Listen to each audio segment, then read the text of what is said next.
Hello, brothers and sisters. Hail to you. In this evening, we're going to speak about the divine names in the Nordic runic practice. First of all, I would like to address the fact that all the big esoteric paths have a system around the divine names. The Sufi system, for example, has the 99 names of God.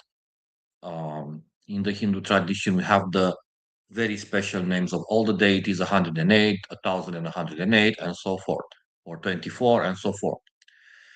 These names are spiritual codes for inner states and they connect you with the divine mind, basically. The way in which these traditions address the divine names is actually different. It can actually differ in a radical way. So, what we are teaching in our guild is how to make use of the divine names to elevate your awareness, elevate your spiritual power, elevate your life, elevate your family, and elevate your nation, and let's say dissolve obstacles, achieve high level results in hard tasks. Uh, I mean, you can be from any field of life experience, it may serve you. Although I must say to you, remaining loyal to the Edda, runes were not taught to everyone in the old days. They were taught to royalty.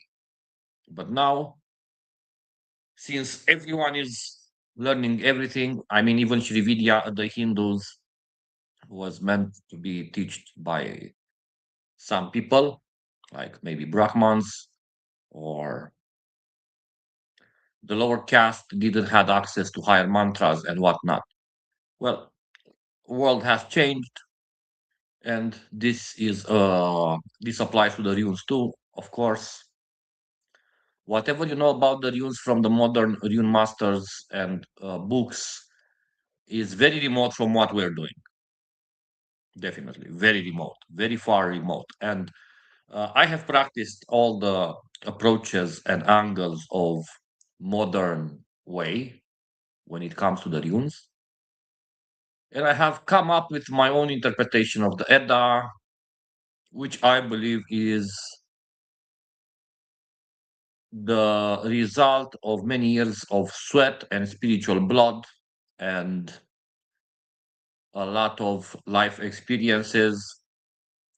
Because definitely think about this, you're experimenting on yourself. You may trigger life experiences. You may trigger lessons. You may trigger whatnot. You may trigger spiritual forces that you are not even beginning to comprehend when you are really diving deep into the folds of the knowledge of the grandmother of the runes, the Edda. So I'm just saying, there is an order in which you work with the runes. Nobody, with the divine names, nobody talks about it. I do. The highest combination, the highest runic formulas are the divine names, not only of Odin, but of other gods also. And even the name of the trolls have their own usage. So yes, like the Sufis have dhikr, the Hindus have japa.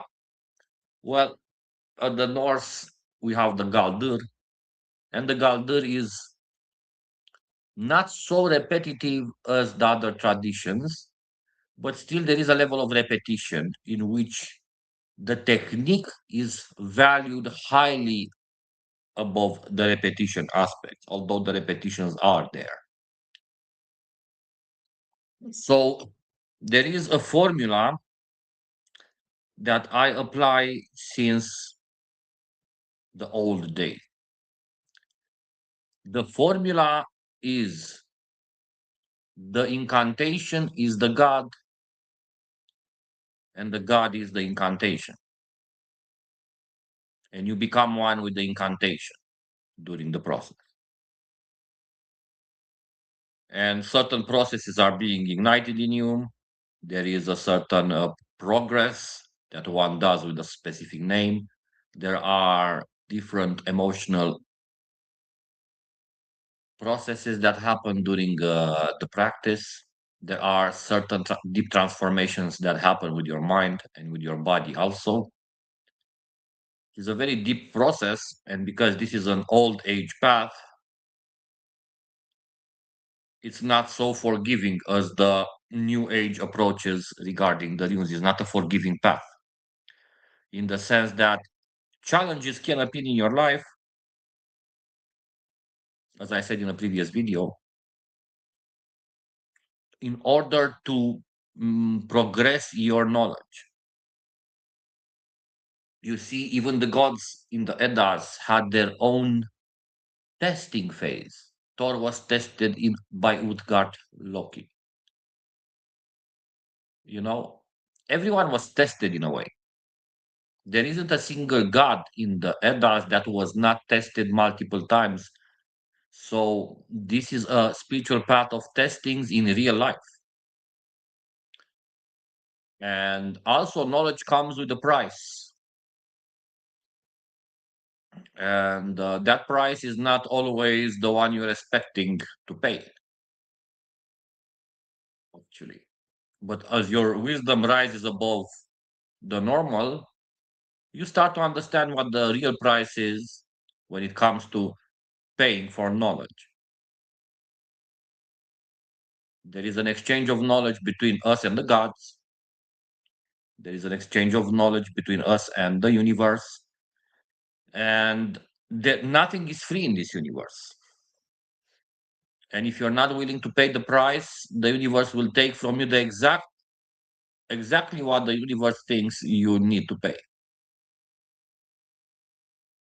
So this is a high path of deep and tough initiation. It does contain and embrace the entire spectrum of human emotions. It does have the goal to make a man more godly in a sense, in all the senses. I believe that if a man achieves a higher state of odrerir within himself, that man is on a sure path to a certain godliness inside him. So yes, I invite everyone to partake in the Mead of Poetry, which has many dimensions beyond the spoken word. Hail to you, brothers and sisters.